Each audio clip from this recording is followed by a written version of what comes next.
I certainly heard enough about the walleye. I gotta actually get some for myself. Thank you all for coming out. I really appreciate it. I know you could be doing a lot of other things and talking about a lot of other books, so I'm honored that you would have me out here to do this.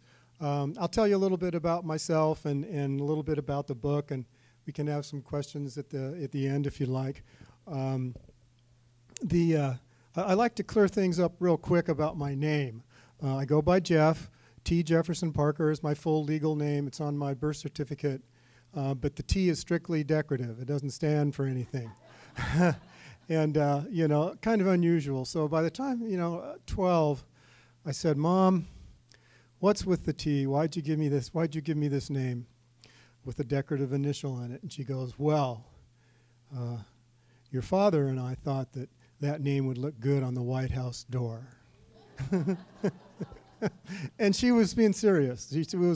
She wasn't being facetious at all. So anyway, they didn't get a president. They got a mystery writer, thriller writer. My mom was born and grew up in Kenton, Ohio, not too terribly far from here, I guess. And she went to a one-room schoolhouse. Kenton was so small back then. And she graduated her high school class valedictorian. She gave the talk.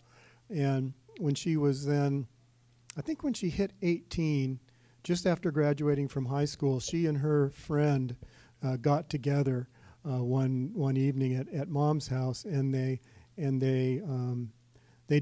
wanted to leave. Kenton was not big enough for them. They wanted to go.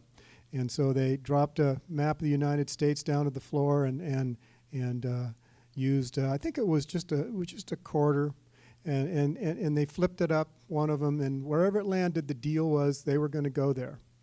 And it landed on Denver, right in the middle of the country, and that's where they went. And Mom lived in Denver for some years and then came to Southern California much later. So anyway, the T is just a T, and I go by Jeff. I think life often sort of shows us what to do rather than we make our minds up to do one thing or the other. When I was young, very young, before I could read, I can still remember Mom reading me stories sitting on our couch in little suburban Tustin, California, way back in the 60s, and she would read me animal stories, Perry the squirrel and Vulcan the condor, Bambi, of course, and my favorite was Shag, Last of the Plains Buffalo. And I love that book. And they're all illustrated, of course. And I can just remember sitting right next to Mom on this little white vinyl sofa that we had, and she would read me these books, and those books stuck with me for so long, and I enjoyed them so much. As soon as she got done reading one of them that I really liked, I'd make her read it again and again and again and again. And this was before I could read. So a few years later, when I could read, it was really easy for me to take Mom's voice and put it on the page. I could hear her reading the books to me, and that was how I learned to read. And so I love the stories. I just love the stories a lot. And in fact, my exposure to literature, verbal literature, Mom's literature, goes back even further. She told me this, and I believe it's true. When I was very, very small in the crib, she would read to me a lot because I was kind of a pain. I was loud and I was unhappy a lot, and I was just a pain, and always pressed out of shape about something. And so she would come in and to read a book, because she was a real great reader, loved to read.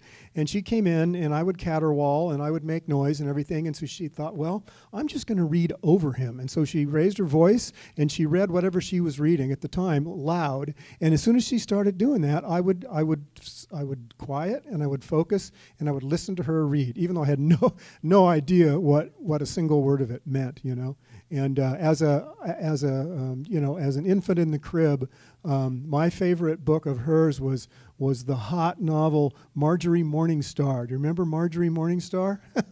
Yeah, I thought that was the greatest novel before I could even understand one word of it. But So anyway, I'm just trying to say that, I think an exposure to things that you're kind of out of control of kind of nudge you in certain directions. So when I got into school, into high school and later college, I was just a natural born story sponge. I loved them.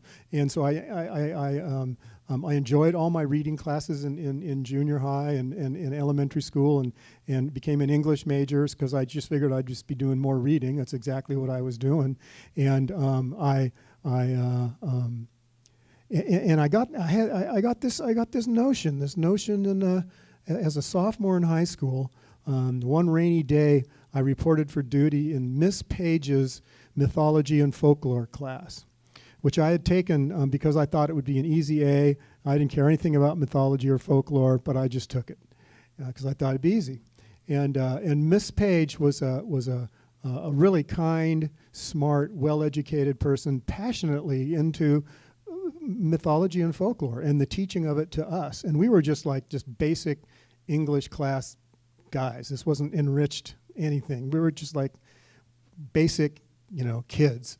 And so we misbehaved. We weren't very attentive, and she didn't really like our class very much. And I came to school that one drizzly morning in second period, and she said, I'm really, really tired of teaching this class, and I think that a lot of you are incapable of learning.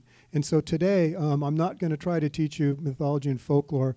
I'm going to have you come up and form a line in front of my desk, and there's a pasteboard box of books here, old paperbacks from my garage. And I want you in silence to close your eyes, pick one, take it back to your desk, and read it in silence for the next 45 minutes, or I'm going to send you to Mr. Andrews, who was the vice principal who had the big oar with the holes drilled in it. Two-hander. Yeah, it hurt. So anyway, my turn to choose a book came, and I came up to the box and closed my eyes, and I reached in and I pulled out an old beat-up copy of a book called Catch-22 by by Joseph Heller. And I didn't know of Joseph from any. I'd never heard of Joseph Heller. The first thing I did was look through it, see if there's any pictures. And took it back to my desk, and I started reading it. And that book got me so quickly, that first page. And I read it for the whole 45 minutes and then took it home, as we were all ordered to. And over the next couple of weeks, I read that book. And as a 14-year-old then, I think, with the curious mind and the love of story and words on the page, I was just really, really seduced by this beautiful, wonderful, scary, funny story. It was so different than anything I'd ever read. It was as good as Shag, Last of the Plains Buffalo, for sure. Even better.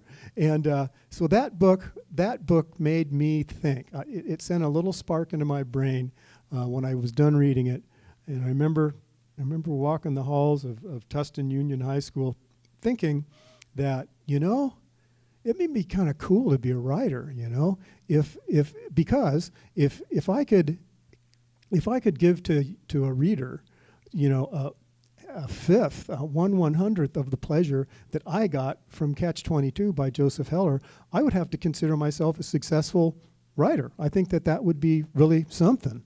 And that idea kind of steered me towards English and majoring in literature as a college kid. And a little bit into college, about halfway through, maybe I decided that I was going to try to be a writer someday. I was going to write someday when I had something to say.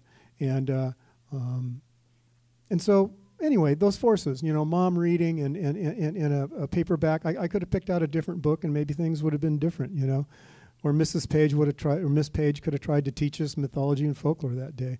So anyway, I graduated from college and was a waiter in a restaurant, and I thought it was time to write a novel. So I rolled up my sleeves and I got out my typewriter that Mom and Dad had bought me, and I wrote a book. I wrote a 225-page manuscript a novel called The Bottom Line, and it was about a young surfer growing up in Newport Beach, California, which is near where I grew up. And I used to go to Newport a lot. Anyway, it's about a young surfer growing up in Newport whose father abandons his family and his business and everything, and kind of runs off with his secretary. And it falls upon this young man to find his father and find out why he did this and bring him home is kind of what he thinks. So I wrote this novel. It's very much a coming-of-age story in a Bildungsroman, and I finished it, and I sent it off to a guy I'd met at a party earlier who had become, at a really young age, a really good, strong, influential editor at Delacorte Press in New York, Morgan Entrican. And I sent him that manuscript just out of the blue. I said, Morgan, we met at a party, blah, blah, blah. We remembered each other because we were both English majors, and we were talking literature at the party. And he said, oh, yeah, Jeff, yeah, send the manuscript. So I sent it to New York, and a couple of weeks later, he called me, and he said, Jeff, I read the manuscript. I can't publish this book, and nobody in New York will publish this book because nobody in the world really cares about surfers growing up in Newport Beach. I said, well, okay. I said, fair enough. And he said, but, however, the good news is that you do have a little bit of talent, and more importantly, you finished it. You have determination, and a lot of writers don't. They want to write, but they won't finish, and you finished. And so write another one. I'll tell you what you should do. You got to write something more commercial. You got to go to the New York Times book review and read the New York Times bestseller list and read the capsule plots for each of the 15 books on the New York Times list, and write something like that, because that's what America is reading. And so find something like that. I said, okay, Morgan, that's what I'm going to do. So I hatched this idea for writing a mystery, father-son story, but a mystery set in Laguna Beach about a young detective who comes back from working in Los Angeles with a kind of a broken heart and a shattered record. He was not well liked in L.A. He was not a good cop, according to some cops, even though he was a good cop. And he comes back to Laguna Beach, where he grew up, which is small town, and he's kind of hiding out, and he's lucky to have this job, and he's kind of hiding out a little bit. And he gets involved in this murder. And I wrote that. It took me a year to write the book, but I wrote it. It was like 500-page manuscript, and I worked really hard on it. And when I got done with the year, at the end of the year, I read it, and I realized that what I had was 500 pages of bad Hemingway. Really, it was scary. And I thought, oh, no. Okay, writing is rewriting. I'd always heard that, so I'm going to write it again. So I wrote it again. It took another year, and I happily finished it, and I read it gleefully. Here's my second draft, and I realized that what I had was 500 pages of bad Raymond Chandler. Truly, and I'm throwing these pages out 500 at a time. So at the end of the third year, it was bad Gabriel Garcia Marquez. At the end of the fourth year, it was bad Jim Harrison. And at the end of the fifth year, it was bad Tom McGuane. And at the beginning of the sixth year, the sixth draft, I made a deal with myself. I said, Jeff, write this book one more time and purge all of your heroes. Purge all of those writers. Don't listen to them anymore. You learn from them, and you know them, and you can't be them. And all you can do is write a bad version of your version of them. So write this book in your own voice. And at the end of the day, you may not have even a good book, but you'll have your book. It will be you rather than you trying to imitate somebody else. And so I sat down, bright and early in the morning, and it took me till noon to write the first sentence of the sixth draft of that book. And when that sentence was finally down, I messed around with the clauses and the commas and the this and that, and was finally down. I realized that it was a good sentence, and I said, that sounds like none of those guys. That sounds like you. You can do that, So then the assignment for me became to clone that sentence, morph that sentence for 500 pages going forward as a style and as an atmosphere and as a narrative voice, and produce a book that's mine. And I did it. I came to the end of the book, and I thought, wow, it's mine. I don't know. So I sent it to an agent, a good agent in Chicago, who was introduced to me by a friend, and Jane Jordan Brown. And she called me a couple of weeks later. And I just love the Midwestern kind of center of America straight talk, Jeff, this is Jane from Chicago. I read the manuscript. Is this book as good as it's going to get? And I said, and I had an answer for that. I said, yeah, Jane, I wrote it 6 times. It's not going to get any better. I can't do any better. This is it. She goes, okay, well, the market for mysteries is terrible right now, but I'm going to submit it to 5 publishers, and I will send you good news. You'll get good news by phone, bad news by mail, and I'll get 20% of everything that you make if we sell the book. And I go, okay, you got a deal. So click, and a month later, I get a letter from Simon & Schuster. Dear Mr. Parker, read the manuscript, loved it. Can't publish it. Great characters, terrible plot. A week later, I get another letter from Crown Publishers, major U.S. publisher. Dear Mr. Parker, read the manuscript, loved it. They all say that. Can't publish it. Lousy characters, but a great plot, you know? So I'm not even 30. I'm 30 years old at this point. I'm thinking, oh, man. I don't know if I can learn from this or not. And a week later, I get another letter from, Random House. Dear Mr. Parker, love the manuscript, can't publish it. This was a very simple novel, and we had it figured out, the mystery by page 8. Something like that. And I thought, oh no, I worked so hard to make the mystery work, the clues and the red herrings and the deceptions and all the fragmentary clues and all that. So I'm going, oh shoot. And then I get fourth week goes by, I get another letter from another major U.S. publisher. Dear Mr. Parker, love the manuscript, can't publish it. This is by far the most complicated mystery we've ever read. And we still don't know what happened, So I'm stuck with this. This is my professional learning curve. This is my team, And I didn't know what to think. And then I got a call. I got the good news call from Jane a week later, and editor at St. Martin's Press, another great big publisher in New York, had read it and fallen in love with it, and he was going to call me tomorrow, and make an offer for the book. So the good news trumped the bad news, and it just kind of came out of nowhere. And here I found myself, realizing a real genuine dream that I had for some years, and worked pretty hard to get. So that's how I got started, and that was kind of the story of my publication. I learned something real swiftly right after that. This is good. The book came out in the summer of 1985, the same day that I was fired from my job as an aerospace engineer. I was working as an aerospace engineer and formerly a reporter while I was writing Laguna Heat. And I was working for this big Ford Aeronutronic defense contractor, and we were writing repair manuals for tanks. I was an editor. And the big boss called us all in that day, and he says, 10 o'clock meeting, don't miss it. And I had just gotten to work with the L.A. Times. It was Thursday. L.A. Times view section in my hand, in my review, front page review of the view section of Laguna Heat. Which was kind of embarrassing because the reporter really hated it. The critic, she didn't like Laguna Heat at all, and she said the best thing about this book is the cover.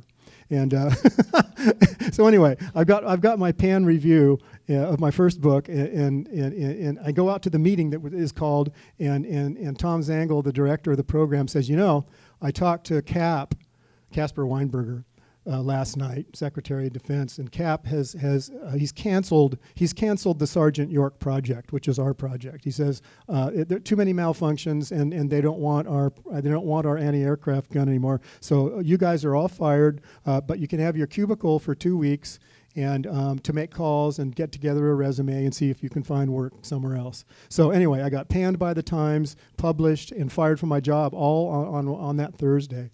And that was funny. I still have dreams that I work at Ford Aerospace. I don't know why.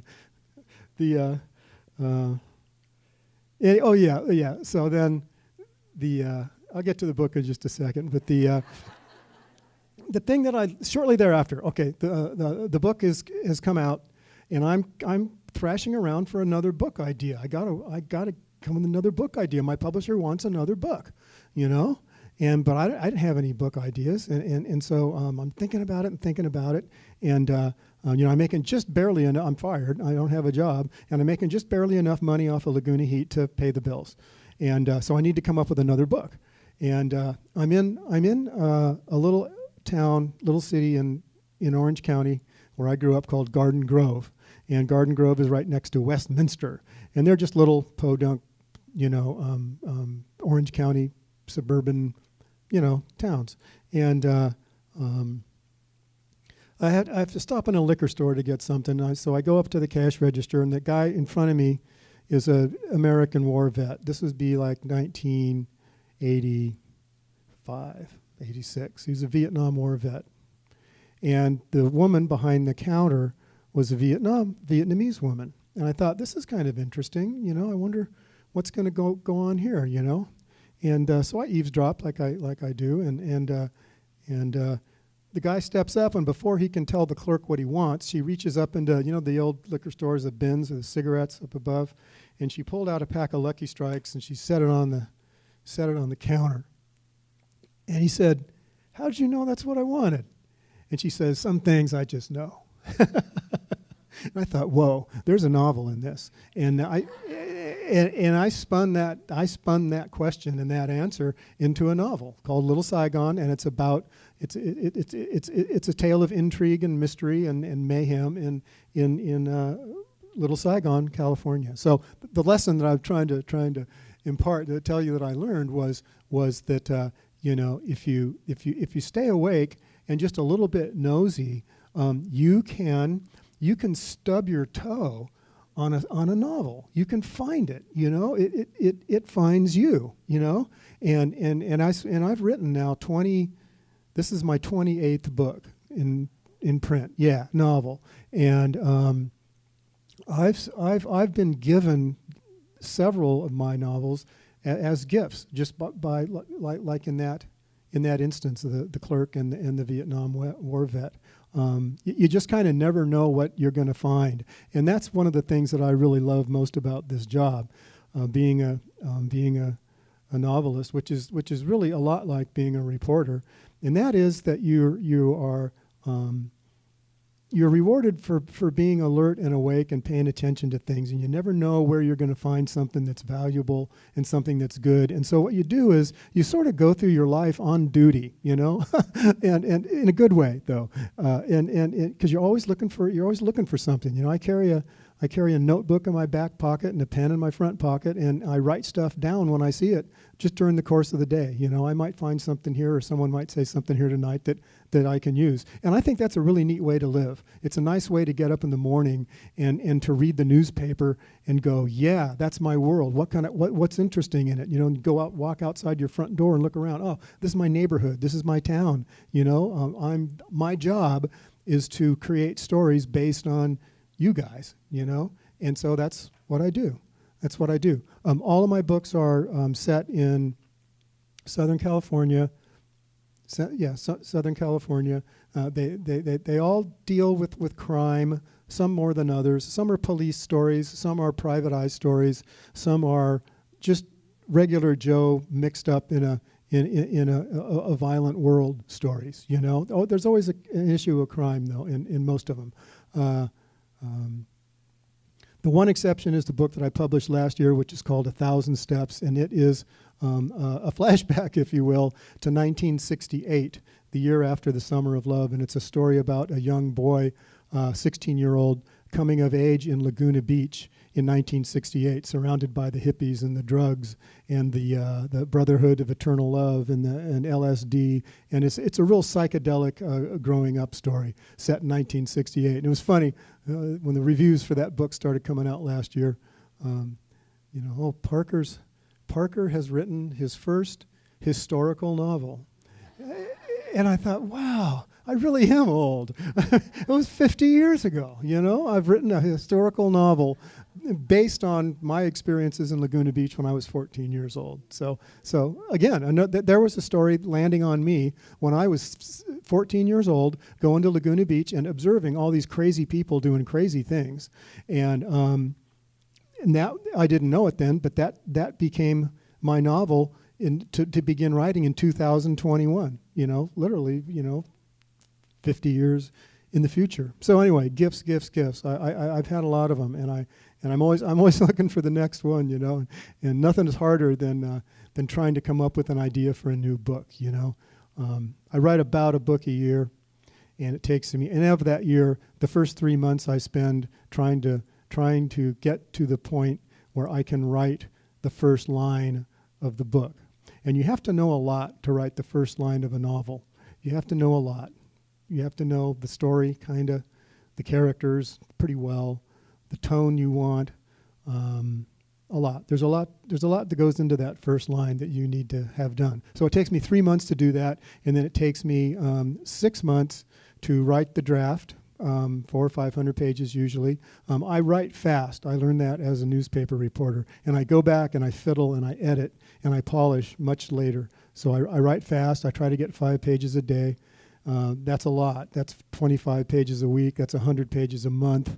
That's a 500-page manuscript in 5 months. Usually takes me 6, and added to the 3, now I'm up to 9 months, and it takes me 3 months to revise that first draft to the point where I can get it good enough to send to my editor. And it goes first to my wife, second to my editor, and second to my editor and agent, same time. And so that's sort of my yearly process, how it goes. I have a little metal building. It's kind of homely looking from the outside. Looks like a machine shop or something, and it was. But it's finished over inside. I put hardwood floors in and some windows and a good air conditioner and a bunch of bookshelves, and it's my office. And it's 75 feet from the front door of the house. That's my commute every morning, and I love it. It's a great place to be. So that's where I go confront my ongoing stories every day.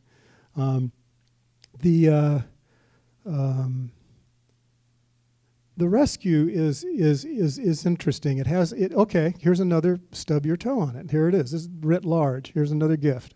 Rita and I, my wife and I, are lying in bed late morning, reading the paper, having coffee on a weekend, and I said, Rita, I think it's time for us to get a dog. And because our beloved Labrador had died 5 years earlier. We went through 5 years of kind of mourning, if you will. It's not active mourning, but you remember that dog, and you don't think you can get a dog as good as that and all that. So, 5 years passed until a couple of years ago. We're in bed in a drizzly November. I said, Rita, I think we should get a dog. And she says, yeah, I think it's time. I think it's time to get a dog. She goes, you know what you want? And I go, yeah, kind of.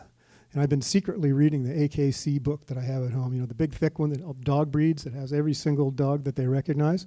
And I read the whole thing, I think, and I decided that what I really wanted, based on the AKC book and the picture, was I wanted a rat terrier. You guys know what rat terrier is? I sort of didn't either, but now I do. They're just the smartest, funniest, most intense-looking little dogs in the world. I've never had one, so I'm going by the book. Real intelligent, real smart, real independent. Won't take direction like terriers don't. And but just great pets and great companion animals and holy terrors on like ground squirrels and gophers and stuff. And that's what I wanted them for. I wanted to set them loose because my garden's full of ground squirrels and gophers. And so I want a rat terrier. And Rita goes, nope. What we need is a rescue. We need a rescue dog. We're not going to buy an AKC registered rat terrier for $750. We're just not going to do it. I said, okay, you're right. So we get our phones out and we Google up the Fallbrook, which is where I live now, north of San Diego, a little village. We Google the Fallbrook Animal Sanctuary, which we know some of the people, and it's supposed to be a great place. And we call up the web page and, pets available, and click on that. And here, taking up the whole screen is a picture of what they describe as a 6-month-old terrier mix, right up our alley, and he's got this cute little face and these funny ears.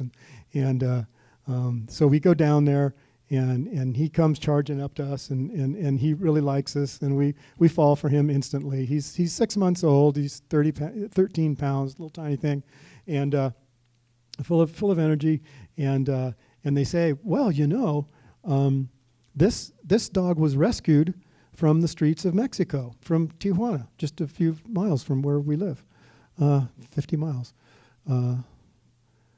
I said, really? And they go, yeah, look at this. And they have a video that they showed us on her phone, the lady's phone who runs the place. She goes, they named him Rhett. And I don't know why they named him Rhett, this little squirrely dog, Rhett. And anyway, so they have video of Rhett being picked up off this dirt road in Tijuana. And from a distance, he's this trembling little just dot in the dirt, and he's curled up, and he looks really forlorn. And the camera comes in, and the hands come out, and they pick Rhett up, and they point him to the camera, and here's his terrified face. His eyes are really big, and they're surrounded by ticks and fleas, and his hair is mangy looking, and he's really skinny, and he's trembling and stuff. He looks like he's on his last legs, you know. He looks awful.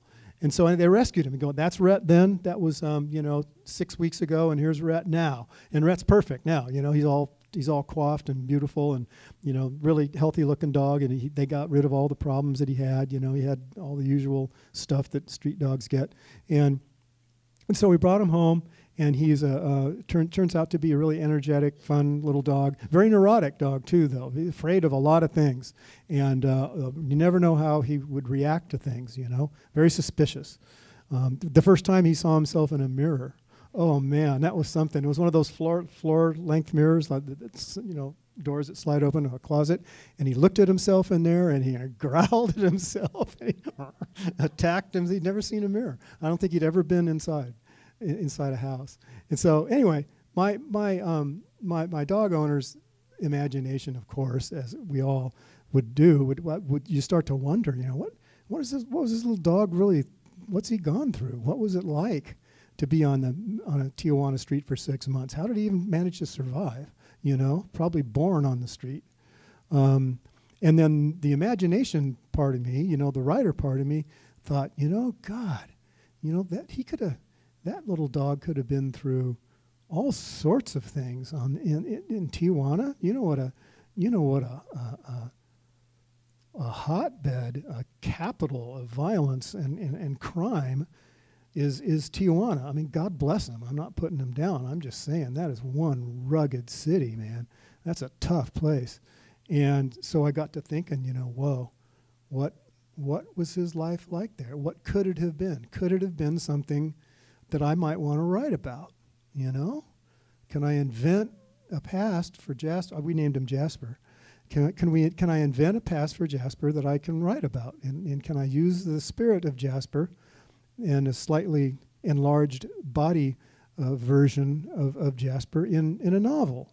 Because I want to write a thriller. I want to write a novel that's got some heft and some danger in it, some suspense and some true violence. And I thought about that. I thought, well, yeah. I called my editor and I said, Kristen, I didn't know her very well. I'd only done one book with her. I said, Kristen, be honest with me. Does the world need another dog book? Because there's so many, right?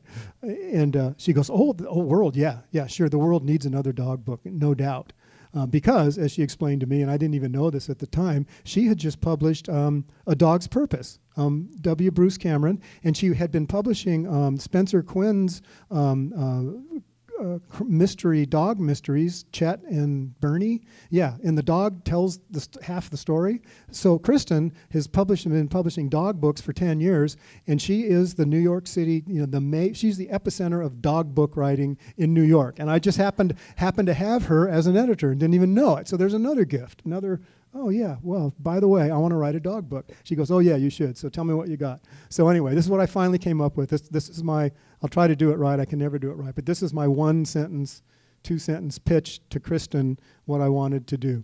I want to write a book, and it's going to be about a young California online reporter who does a story on a fabled dog rescue sanctuary in TJ. And when she goes down to write the story, she falls in love with this dog who is recovering from a gunshot wound. He's fine, but he's recovering. And she, the reporter, falls in love with the dog, of course, and writes the check right on the spot when she's done filming and videoing and interviewing the doctor there, and takes the dog home to Laguna Beach. And as soon as the story and the videos of the dog, of course, go viral, Bettina, the newspaper reporter, starts to understand from the people coming out and sort of seeking her out, seeking out her dog, that this dog has had a very interesting, probably profitable and very dangerous past, and that gunshot wound was probably not an accident at all. So anyway, that was a pitch to Kristen, and she said, "That sounds good, go for it." And so that's what I did, and all that stuff about Bettina and setting it in Laguna and having the story open up in Tijuana. The story moves around then, and I've got 3 or 4 really powerful, strong, mysterious characters doing things around Bettina and this dog. And all of that was my just writer's imagination coming up with a story that I thought would be good to tell, you know. So anyway, I wrote it. And the hardest part about writing the dog book for me was trying to get inside the mind, if you will, of a dog using human tools, right? Language, in my case, English. That's all I have. English language and a typewriter. That's all I have to penetrate the mind of my dog, my pet dog, Jasper, as well as the fictional dog, whose name, he has 2 names in the book. He's Joe and Felix, or Felix, depends who you talk to. So anyway, and I spent a lot of time thinking, how am I going to portray to you guys what I think must be a dog's mind, which is to say, it's very complex, but it's very different than ours. They don't think like we do. They don't think with words. They don't have thoughts. They have reactions. They have notions. They have habit. They understand consequences, but they don't. I just know when my dog's looking at me, he's not thinking in English. He just isn't, He's I don't know if he's thinking at all. He's looking at me, he's sizing me up, but what does that mean? So trying to get into the dog's mind in any real genuine way is really hard. It's really hard, and it's really hard to do that with only language as your tool. So I did as good as I can. You guys will be the judge of whether, the dog in the book seems genuine and believable, and all that. The first thing I did before I wrote the book, I had the idea, and Kristen had said, "Yeah, go for it." The very first thing I did was I picked up one of my favorite books from childhood, The Call of the Wild, of course, and that book is a masterpiece. I mean, you want to know how to get into the mind of a dog, read Call of the Wild, and I did. I read it a couple of times. And then immediately back to the top of the hour, whenever you're trying to imitate your heroes, you're stuck, you're dead. So I had to put all of Jack London's tricks and strengths and moments of greatness in that book aside, and so that I didn't ever try to, be Jack London. I wouldn't attempt that. But so see, I don't think there's anything else you need to know about the book. I mean, nothing but spoilers. I think you'll like it. I've always seen myself as an entertainer. I want you guys to read a page and then like it so much you're going to read another one and keep going. And it sounds corny, but I want to write a page turner. All writers do, no matter how lofty they may make their literary world sound. They're really trying to get you to turn the page, and that's what I'm trying to do. And so. I hope the book will be full of nuance and surprise and unexpected things for you. And I think you probably haven't read a book quite like that. It's of all the dog books that I read, it's my version of it. It's a take on dog books, and I don't know where it falls in the pantheon, the hierarchy of dog books, but it's singular at least, and I think you'll like that. So enjoy it, and go rescue. Yeah, thanks for coming out.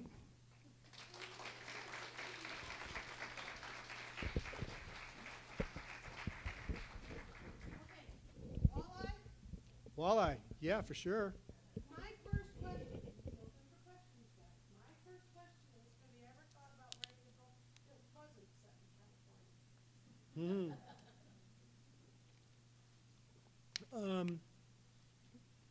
No.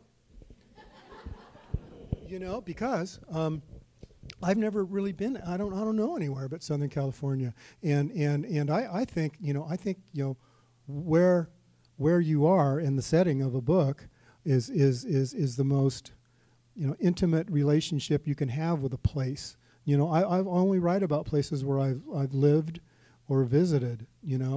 And so. No, never wanted to write about anywhere else. My wife and I talk all the time about getting out of California. The taxes and the crowds and the rules and the blah blah. We go, okay, good. I think we should. Let's go on to the next. Let's go on to a better spot. And we go, where? And you can never think of any place to go. So anywhere, I'll probably die in California. That's fine with me. I was born there, raised my family there. I've been married twice there. I've buried family and friends, and That's me right there. And I feel vested, and I feel like it's my. I feel like it's my assignment. I'm a reporter, and my assignment is Southern California.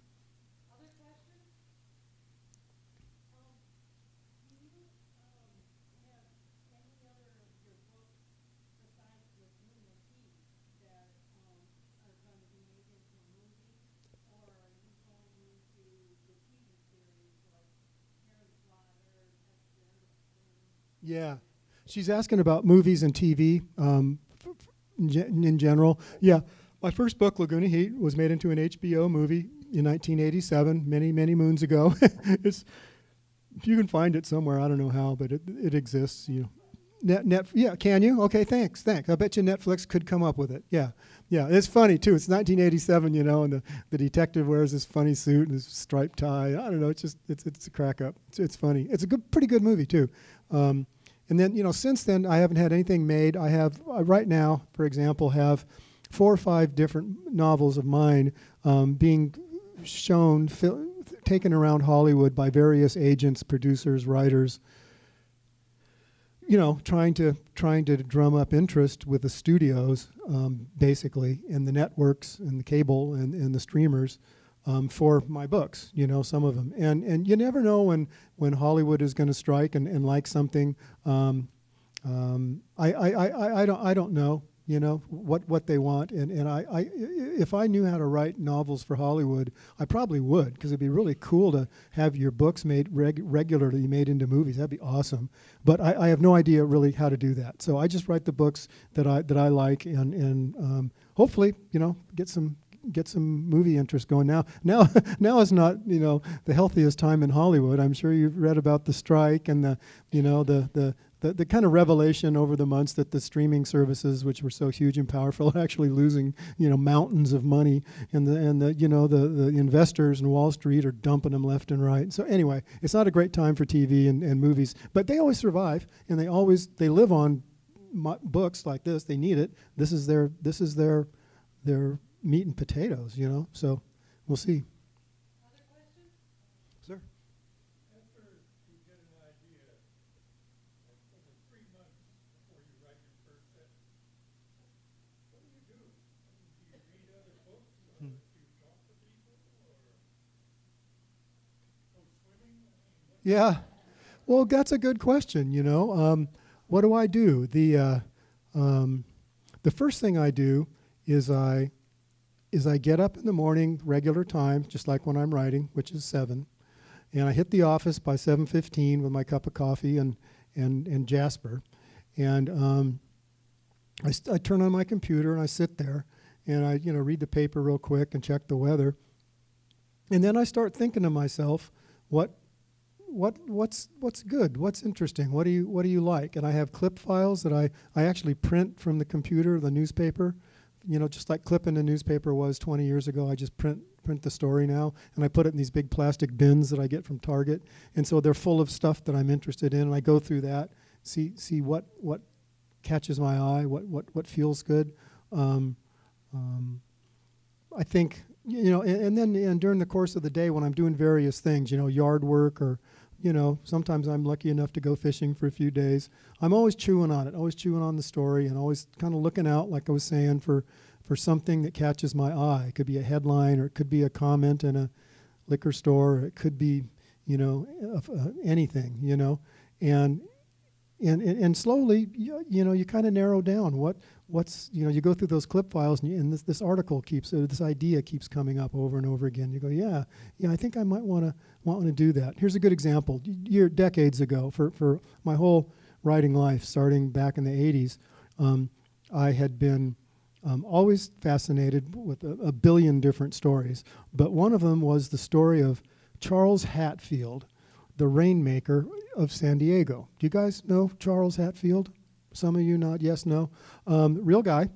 He was a man who, 1920s, teens and 20s, he and his brother living in the hills, living in San Diego, and working on a secret formula that they put into great big kettles, and they would take the kettles to the top of the mountain, in this case Palomar Mountain, and when the conditions for rain were right, they would unleash these chemicals, the smoke from these chemicals, they would burn it and send these fumes up into the atmosphere. And he was looking for the secret of rain, how to make rain. And he claimed to have found it. And he went on he became a professional rainmaker, and he brought a lot of rain to the nation, mostly out in the Midwest, and Rocky Mountain states, the lower elevations, and he had this controversial career. Burt Lancaster played him in the movie. It's a cool movie. So anyway, Charles Hatfield, the San Diego County Board of Supervisors came to Hatfield and they said, we're about ready to have the Pan American Exposition in San Diego, and the world is going to come to San Diego. It's like a World's Fair. And the world, it's going to be the Pan American Exposition. I think this was 1917. And yet, San Diego had been in like a 5-year drought. In San Diego, in Balboa Park, this beautiful park that they built to show San Diego off, it was suffering. It looked miserable. It looked horrible. There was no rain. Everything was brown and dead. And they said, Hatfield, we need some rain. We need some rain. And so Hatfield says, no problem. I'll do it. And so comes October, he gets his stuff together, and he gets his chemicals and his brother together, and they go up to the top of Palomar and did what I just said, and they keep these chemicals going for hours and hours and hours. And sure enough, it starts to rain. And it rains for like 26 days. It doesn't stop. It floods. It kills cattle. It kills people. It sweeps away barns. It just mangles San Diego County, And so the supervisors ran him out of town. They were going to lynch him, and he and his brother got in a car and they fled to Riverside, where they went into hiding and to get away from the henchmen of San Diego County supervisors. Anyway, I thought, well, I love that story so much, the idea of a guy making rain, but I can't do that because I want to write about now. I don't want to write about this guy. So what do you do, Parker? I go, I know, duh. Invent his great-great-great-great-granddaughter and let her come across his secret formula and try to continue his rain-making career. Easy, So there's another one. It's like, the book wrote itself after that. It was a fun book. Read Storm Runners. That's I don't know. Read Storm Runners if you like this one. You'd like it. So anyway, yeah. Whatever I do is with an eye for a story. If I can find one. Yeah.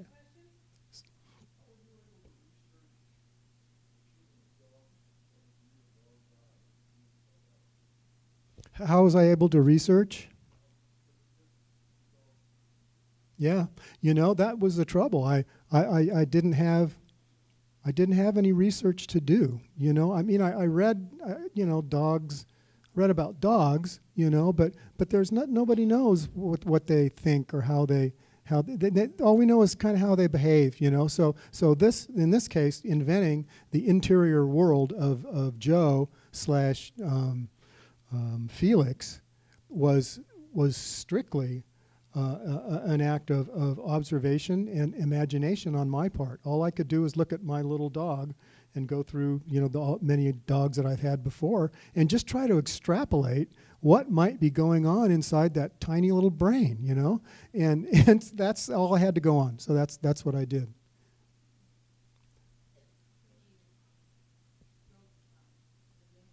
Mm-hmm. Oh interesting. She said, was I offered an opportunity to write the screenplay? Kinda. What HBO did was they said, hey, Parker, how would you like to be a story consultant on the movie, on the TV movie? And I said, yeah, that sounds really good, you know? And I found out after talking to some of the producers and the HBO guys on the phone that what they wanted from me was to not interfere with the screenplay in any way. They did not want my feedback, my input, certainly not my work on a draft. And I was happy. I didn't care. I was already, by the time the movie was being made, I was already halfway through Little Saigon. I was busy. I was writing that, and I wish now that I had. I mean, if I had a chance now, if I had a hot company wanting to make The Rescue, for instance, into a book, I would ask as part of my deal to get to share first draft writing credits with another screenwriter.